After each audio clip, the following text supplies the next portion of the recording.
Antes de estrear na Libertadores da América no dia 3 contra o São Lourenço, fora de casa, o Palmeiras enfrenta o Novo Horizontino nessa quinta-feira pela semifinal do Campeonato Paulista. Para quem não lembra, essas equipes se enfrentaram na fase de grupos e, cara, o Novo Horizontino deu um trabalho imenso pro Palmeiras. O Novo Horizontino fez um primeiro tempo absurdamente agressivo. O Palmeiras se segurou, não sabemos como. Depois o Palmeiras fez o primeiro gol e no último lance do jogo, praticamente, o Novo Horizontino empatou. Foi um jogo muito bom de se assistir. Era, obviamente, um Palmeiras ainda ligando os motores na temporada. A gente sabe como é o início dos estaduais. E o Novo Horizontino recentemente eliminou o São Paulo para estar nessa semifinal contra o Palmeiras, semifinal de jogo único, que vai acontecer no Allianz. O Palmeiras tem de volta o seu estádio depois, se eu não me engano, de cerca de 2 meses afastado para cuidar ali da questão do gramado. Além desse jogo na quinta-feira, nós temos Copa da Liga Argentina, né? Copa da Liga Profissional Argentina com Rosário Central e Barracas Central, um clássico central, e um Instituto Córdoba contra o Argentino Júnior. Meu nome é Theo Borges, espero conseguir te ajudar a fazer o melhor planejamento possível para essa quinta-feira, dia 28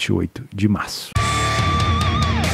Começamos o nosso planejamento às 20 horas no jogo do Rosário com o Barracas Central. O Rosário é levemente favorito aqui com uma cotação de 2,20 e tem um desempenho em casa relativamente bom. Né? No grupo A, venceu 3 das 4 partidas que disputou dentro de casa e não perdeu nenhuma. No geral, a classificação do grupo A, o Rosário está aqui no meio da tabela, né? São divididos em 2 grupos o campeonato, essa Copa da Liga Profissional Argentina. O Barracas Central tem uma posição melhor e tem mais pontos do que o Rosário, muito provavelmente porque o Rosário não tem conseguido um bom desempenho fora de casa. Quer ver? Como visitante, apenas uma vitória em 7 jogos, porém, o Rosário joga em casa e é desse jeito que a gente vai analisar a equipe favorita por aqui. O Rosário Central vem de 3 vitórias seguidas dentro de casa, de novo não é uma boa equipe fora, mas como ele está jogando dentro de casa, vamos nos apegar a isso. Foi o primeiro a marcar em 75% dos jogos, isso demonstra iniciativa, que é o que a gente gosta muito de analisar por aqui. 25% dos jogos apenas ele falhou em marcar e ficou sem sofrer gols em 75% dos jogos. Ou seja, uma boa iniciativa, uma boa agressividade, uma equipe que falha pouco em marcar, apesar de não ser uma equipe tão goleadora, e uma equipe que sofre pouco. Média de 1 gol marcado por jogo, não espere do Rosário Central um time goleador, porém uma equipe em casa com poucos gols sofridos. O time do Barracas, 40% das vezes saiu na frente do placar, teve um jogo a mais, isso é de se considerar. Tem uma defesa também sólida, em 60% não sofreu, porém falhou em marcar em 60% dos jogos. Isso significa que em alguma dessas partidas fora de casa aqui, ele marcou mais do que um gol. Vamos encontrar essa partida? Bom, fora de casa, aqui ó, 3 gols contra o Rivadavia, Independente Rivadavia. Ou seja, nas outras partidas contra o Banfield, contra o Sarmiento, contra o Gimnasia na derrota, não conseguiu marcar nenhum gol e veio marcar no Riestra, Deportivo Riestra aqui embaixo. Tá? Então não é uma equipe que marca gol em todos os jogos. Tem uma média de gols marcados igual praticamente à do Rosário Central, quase um gol por jogo, mas foi num jogo específico e são equipes que, se eu não me engano, vieram da segunda divisão, porque não me recordo desses nomes aqui no ano passado, então vieram da segunda divisão. Foram essas 2 equipes que o Barracas conseguiu vencer. Então a média de gols, como ela disputou um jogo a mais do que o Rosário, fica de 0,80 e é uma equipe que sofreu em 0,6. De novo, não me parece ser um jogo com uma expectativa tão óbvia, tá? Primeiro tempo muito fraco das 2 equipes, nenhuma das 2 perderam, uma tomou um gol, a outra não, então bem fraco. No segundo tempo, o número de vitórias aumenta, o número de derrotas aumenta para o lado do Barracas, porque é uma equipe que marca e sofre a mesma quantidade de gols, mas sinceramente, como está no início do campeonato, a gente não consegue nem elogiar tanto ainda o Rosário Central. Simplesmente ele não tomou gol, marcou 2, mas ainda é uma situação um pouco complicada de analisar. Eu trouxe os dados de bola parada do ano passado, né? A gente tem que levar em consideração um pouquinho, porque esses dados eles começam a ficar legais de se aprofundar mais para o meio do campeonato, mas só para a gente ter uma média, o Rosário Central e o Barracas Central eram equipes que costumavam marcar muito de cabeça no ano passado. Então a gente pode levar isso em consideração. A equipe que teve mais dificuldade de defender as bolas aéreas foi o Barracas. Tomou 11 gols nesse fundamento. E também é uma equipe que toma muito gol de chute de fora da área. Na Argentina, bola aérea e finalização de fora da área é muito constante, né? E o time do Rosário finaliza muito bem, pelo menos finalizava muito bem nesse fundamento. Então vale ficar de olho nessa questão. 25% dos jogos apenas do Rosário em casa foram over 2,5. Na verdade, 25% dos jogos foram over 1,5. Então é um Rosário Central em casa com jogos under. Dá para ter certeza que esse aqui vai ser também? Claro que não, claro que não. Ainda mais se você errar na gestão. Pode ter certeza, o jogo que você fizer a win vai ser 6-0. Pode ter certeza disso. Você sabe o que eu tô falando, né? Então vai na manha. No Barraca Central, 40% dos jogos foram over 1,5, fora de casa, tá? E 20% dos jogos foram over 2,5. Então, para você que está pensando, vou vir trabalhar aqui um 2,5 na Argentina, calma, toma um pouco de cuidado, tá? O Rosário Central, em nenhuma dessas 4 partidas, marcou mais do que 2 gols em casa, no máximo marcou 2, e olhe lá. Já o time do Barracas, em uma situação que a gente viu, foi aquela situação lá do 3-1, conseguiu marcar 3 gols, mas é raro de acontecer. Tá? Toma um pouco de cuidado. Não são equipes que sofrem tantos gols, em nenhuma situação o Barracas sofreu mais do que 2 gols, em nenhuma situação o Rosário sofreu mais do que 1 gol ou 2 gols. Então, são defesas mais sólidas e ataques mais frágeis, ou que não são tão efetivos. Não vamos utilizar aqui o momento dos gols, porque tem pouco gol marcado, então a gente pode ficar muito influenciado. Por exemplo, o time do Rosário tomou apenas 1 gol. Esse gol foi dos 31 aos 45. Eu não posso enviesar na minha cabeça que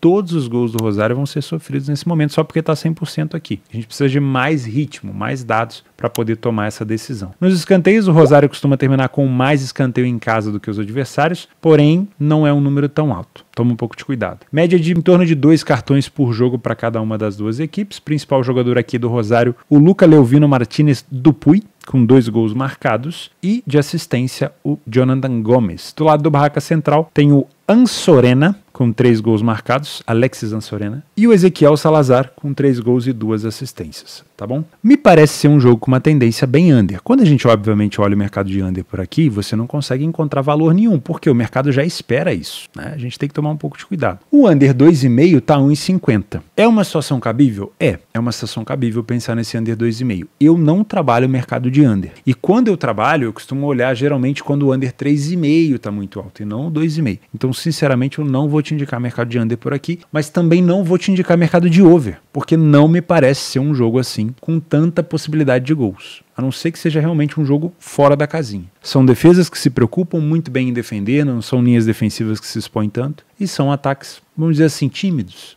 né? Então, se for trabalhar gol aqui, no máximo, o que eu olharia? Para 1 gol. O jogo terminou 0-0 no primeiro tempo, talvez buscar 1 gol no segundo tempo seja o suficiente, desde que não é um robô que está decidindo, terminou 0-0, vou pegar o over. Não, desde que esteja um jogo movimentado. E eu prefiro trabalhar quando já tem 1 gol, mas nesse tipo de cenário, onde um jogo é realmente mais tendencioso a ser under, talvez 1 gol já seja o suficiente. Em relação ao mercado de resultados, me parece ser um Rosário Central que tem jogado muito mais dentro da sua casa do que fora. Então ele se agarra muito a isso, vem somando ponto dentro de casa, e isso, obviamente, interfere no momento da equipe, né? No jeito que a equipe joga, na confiança da equipe perante a sua torcida. Então me parece sim um jogo onde existe a possibilidade de a gente trabalhar alguma coisa numa dupla chance ao Rosário. Vai estar com uma cotação mais esmagada, então toma um pouco de cuidado. Quanto mais alto você pegar essa cotação, para mim, melhor. Não duvido de um empate por aqui, sendo bem sincero, né? Então se for trabalhar a favor de uma ou outra equipe, considere colocar um empate a seu favor, porque pode ser um resultado bem cabível. Não duvido nem que a gente tenha realmente esse 2,5 no placar. Se você é um trader por aqui, se você encontrar uma liquidez um pouco interessante, é um excelente jogo para trabalhar mercados de correção de preço. Se você quiser aprender mais sobre isso, não esquece, meu curso aqui embaixo é completamente gratuito, ele vai te ensinar como que funciona o comportamento do mercado numa exchange. Eu utilizo a Betfair, você pode utilizar também, o link do bônus dela está aqui embaixo. Não é um bônus de rollover, tá? Não tem pegadinha. Você vai utilizar esse bônus no seu aprendizado. Eu explico tudo isso no vídeo que o William anexa aqui pra gente. E você vai entender como que o mercado se comporta, o que é uma correção de preço, o que é um peso do dinheiro, estabilização, mobilidade. Tudo isso é muito importante se você quiser trabalhar assim como eu, no trade esportivo. Beleza? O segundo jogo do dia na Copa da Liga Argentina é Argentino Júnior fora de casa contra o Instituto Córdoba. A gente falou sobre o Argentino Júnior há alguns dias atrás. O último jogo, se eu não me engano, deixa eu ver contra quem foi. Foi esse jogo aqui contra o Rosário. Coincidentemente um Rosário que é bom dentro de casa, mas não vem bem fora. Lembra disso? E a gente chegou ao consenso naquele planejamento que trabalhar a favor do Argentino Júnior era realmente uma hipótese interessante. E realmente foi. O Argentino Júnior vem muito bem, pelo menos na sua casa, assim como o Rosário, mas a gente vai ver hoje que o Argentinos Júnior fora de casa tem os seus problemas, tá? Então vamos tomar um pouco de cuidado em relação a isso. Na classificação, o Argentinos é o segundo colocado no grupo A. Na classificação geral, ele é o quarto colocado, se eu não estou enganado. E o Instituto Córdoba é o sétimo colocado e na geral é o 11º. É uma equipe praticamente de meio de tabela quando a gente coloca numa tabela geral, né? Os últimos jogos do Instituto dentro de casa, 2-0 no Huracan. Perdeu para o Godóis e para o Independente por 2-0, empatou com o Tajeres e venceu o Tucumã. O Argentinos Júnior, fora de casa, empatou com o Huracan, perdeu para o Independente, perdeu para o Tajeres e empatou com o Tucumã. Perceba que ele marcou gol em quase todos os jogos, né? Pelo menos é uma equipe que tem conseguido marcar com alguma frequência. Vamos utilizar o nosso PDF de apoio. Lembrando, se você não tem acesso ao PDF de apoio, é só se tornar membro do canal. Você vai ter acesso a mais de 100 competições e a competição que não estiver disponível, você me pede que eu tento colocar aqui para você, beleza? Não venceu nenhuma partida fora de casa o Argentinos Júnior.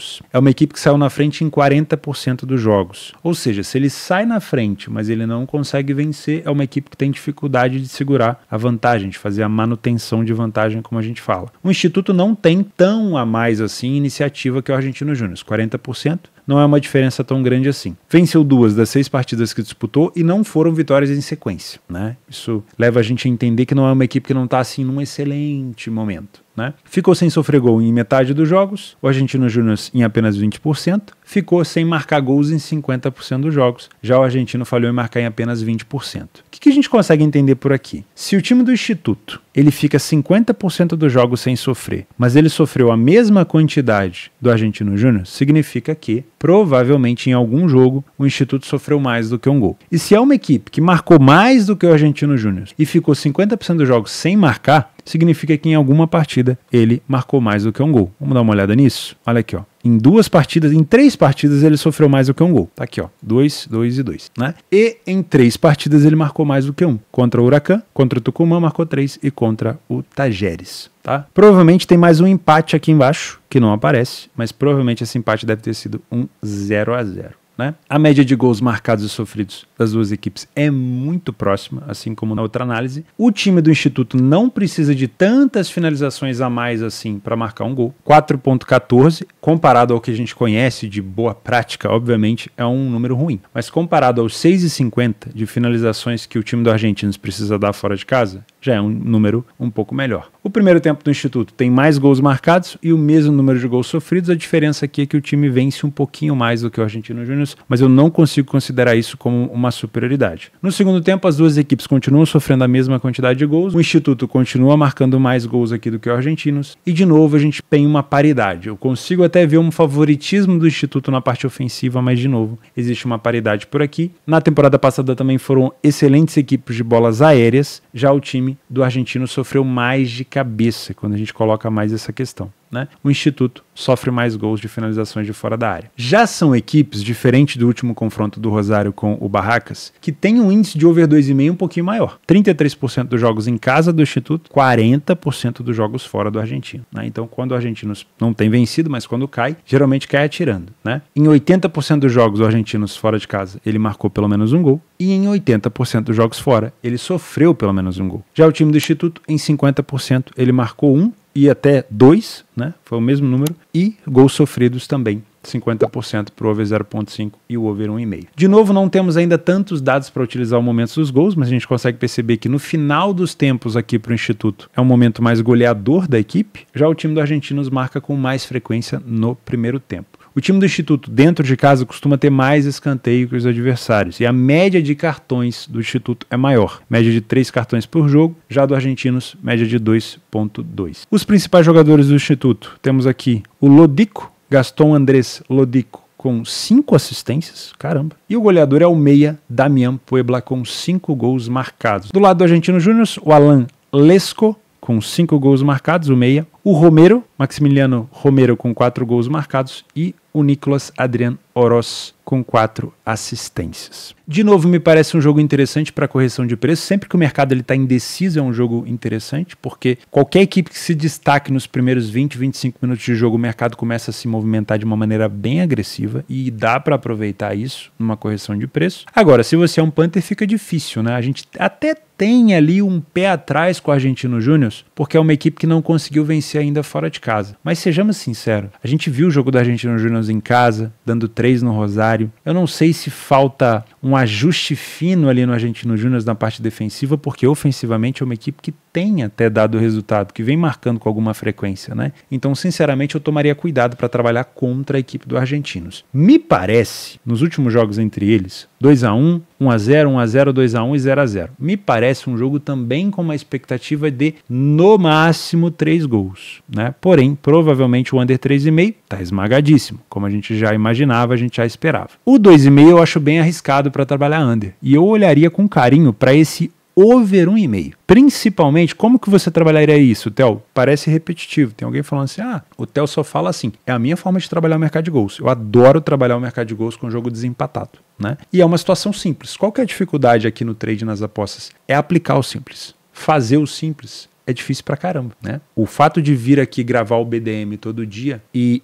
tentar enfiar na minha cabeça para eu fazer o simples é a coisa mais difícil que tem. Porque quando você chega na hora do jogo, você tem tanta possibilidade de fazer merda que o simples parece algo muito diferente. Então, eu repito e digo e repito e vou repetir quantas vezes for necessário. Eu adoro trabalhar jogos para over limit quando eles estão desempatados. Mas não é só isso. Se fosse só isso, eu não precisaria estar aqui na frente do computador. Faria um robô para mim. Mas não é só isso. Eu preciso ver o jogo. Eu trabalho com leitura visual de jogo. Eu preciso entender se aquele jogo desempatado, como que as equipes atrás e na frente do placar, respectivamente, óbvio, estão se comportando. Então, eu gosto desse over 1,5, não para trabalhar pré-live, não viria para trabalhar mesmo com essa odd de 1,50, que é uma odd alta. Viria para trabalhar esse over 1,5 depois do primeiro gol, de preferência um gol no primeiro tempo, aonde no segundo tempo eu consiga entender e encontrar esses espaços para trabalhar mais um gol. Parece simples, né? E é. Difícil é botar em prática. E claro, não adianta só ter o placar desempatado se o jogo tá xoxo, o jogo morreu no segundo tempo,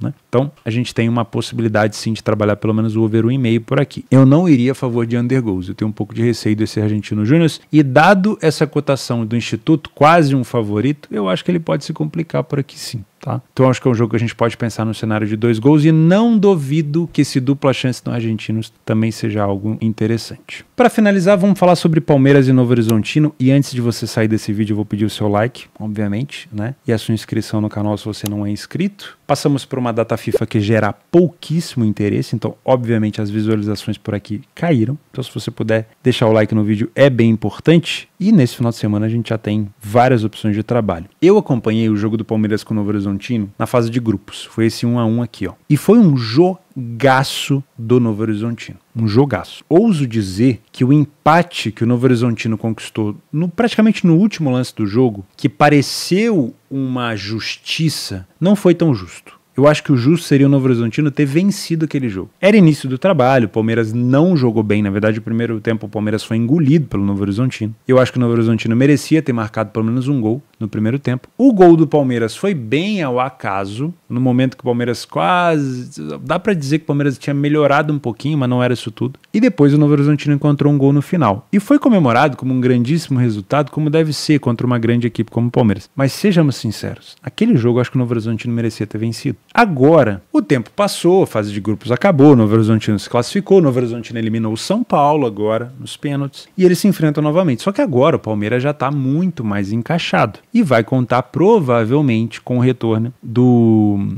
Rios, o Murilo e o Hendrick, que estavam na seleção brasileira, vieram de jatinho da Leila. Não sei se vão entrar como titular.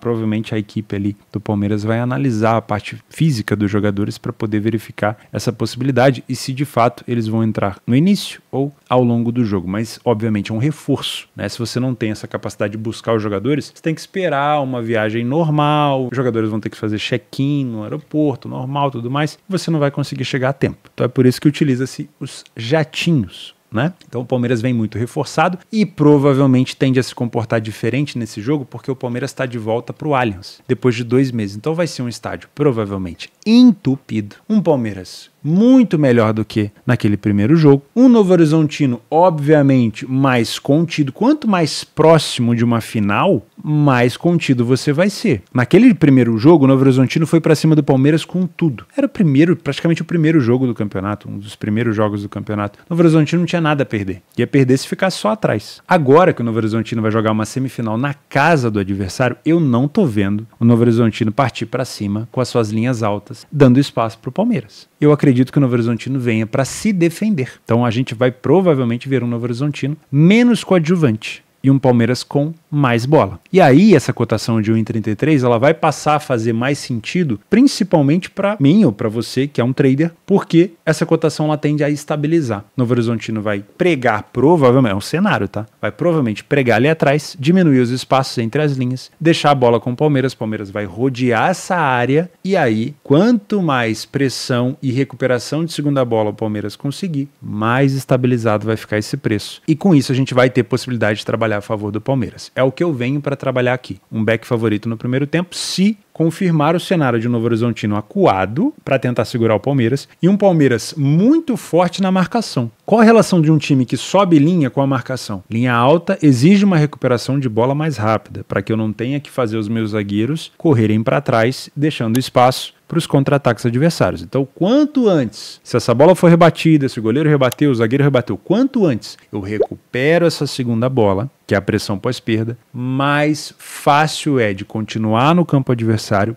progredir o ataque, aquela jogada de ataque vai continuar e eu não preciso fazer com que os meus zagueiros corram olhando para trás, que é o maior problema, né? Porque o atacante está de frente. E aí, num drible de corpo ali, ele deixa o zagueiro sentado, obviamente. É muito mais difícil você correr para trás. Então, o Palmeiras recuperando a segunda bola é o que eu preciso para trabalhar aqui num back favorito. Theo, e se o Novo Horizontino não se comportar de maneira mais recuada? Aí não se configura na modalidade que eu chamo de back favorito no primeiro tempo. Então eu vou ficar de fora. E essa cotação, Theo, de 1,33? Bom, se o Palmeiras não estiver jogando contra uma equipe recuada, 1,33 já não vai ser uma boa odd. Ela seria uma boa odd para você trabalhar com uma equipe completamente acuada. Se o Novo Horizontino vem para ser coadjuvante também, para brigar pela bola, aí passa a ser um jogo arriscado, porque qualidade esse time do Novo Horizontino tem. Resta saber se ele vai se comportar de uma maneira acuada ou se ele vai querer brigar pela bola para fazer um jogo franco. É provável que num jogo franco ele também possa ser eliminado? Sim, é provável. Num jogo mais contido, ele pode tentar segurar para levar para os pênaltis, assim como foi o jogo contra o São Paulo. Mas, ao fazer um jogo recuado também, se você toma um gol, aí as coisas geralmente desandam, né? Porque você vem com uma ideia de jogo para proteger o resultado, você toma um gol cedo, precisa sair para o jogo, o adversário já está confiante, vai utilizar os espaços que você vai começar a ceder. Isso entra no assunto gols. Quando que eu vou trabalhar gols aqui? Ah, lá vem ele falar de novo que só vai trabalhar quando o jogo está desempatado. Exatamente. Se o Palmeiras estiver na frente do placar, eu quero trabalhar o mercado de gols. Quanto antes o gol do Palmeiras sair, melhor. Pensa no cenário, Palmeiras em casa com o estádio lotado, reinaugurando, entre aspas, o estádio, né, depois da troca da manutenção no gramado, com um gol de vantagem em cima do Novo Horizontino, que já sentiu o gosto da classificação contra o São Paulo, já jogou melhor do que o Palmeiras lá no início do campeonato, vai vir para cima em busca de recuperação, vai dar espaço e provavelmente o Palmeiras vai ter oportunidade para ampliar. É isso que eu quero. Quanto mais cedo o gol do Palmeiras, dá até para pensar no cenário de 2,5 gols. Quanto é que tá pagando essa criança aqui? 1,95. Depois do gol do Palmeiras, óbvio, se acontecer, ele vai cair. Quando esse preço retornar para próximo de 2, pode ser um cenário interessante, sim. Agora, se o Novo Horizontino cumprir a cartilha, se for jogar de maneira defensiva, segurar o Palmeiras até os 80, 70 minutos, sai um gol do Palmeiras, aí eu não vou querer mais. Porque aí tem pouco tempo para o Novo Horizontino se expor, tá? E se o Novo Horizontino sair na frente, talvez não seja também um jogo interessante para gols, porque aí o time que já estava recuado vai recuar ainda mais. E aí eu preferiria ficar de fora. Então o cenário que eu tenho para trabalhar é: Novo Horizontino entrou recuado, Palmeiras está massacrando. No primeiro tempo, como um trader, eu vou tentar buscar um back favorito no Palmeiras, ok? E aí cada um tem sua metodologia, quantos ticks você aceita perder, qual que é o nível de pressão que você gosta para entrar. Cada um tem o seu. No cenário de gols, Palmeiras abriu o placar. Opa, como que se comportou o Novo Horizontino pós-gol? A cotação começou a voltar, o 2,5 já está próximo de 2, o jogo está aberto. Eu quero entrar. Beleza? Ah, mas isso aí você fala em todo vídeo. Falo. Assim como o back favorito, eu falo em todo vídeo. São os meus métodos de trabalho. Eles são simples. O problema da simplicidade é você conseguir botar em prática, meu amigo. Eu, durante esses 12 anos, ganhei dinheiro fazendo o simples. Quando eu tentei fazer o sofisticado, Toma. O difícil é fazer o simples. Tanto no emocional, na gestão e na parte técnica. O problema é fazer, né? Falar é fácil. Meus amigos, eu fico por aqui. A gente volta amanhã. Sexta-feira já tem Benfica, já tem Sporting, já tem Championship. E final de semana já volta tudo que vocês gostam. Tá bom? Um grande abraço, fiquem com Deus e até amanhã.